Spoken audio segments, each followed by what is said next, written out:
الرحمن يا الله، الرحيم يا الله، الملك يا الله، القدوس يا الله، السلام يا الله، المؤمن يا الله، المهيمن يا الله، العزيز يا الله، الجبار يا الله، المتكبر يا الله، الخالق يا الله،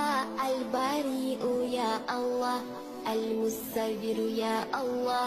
الغفار يا الله، القهار يا الله، الوهاب يا الله، الرزاق يا الله، الفتاح يا الله، العليم يا الله، القبيض يا الله، الباسط يا الله، الخافض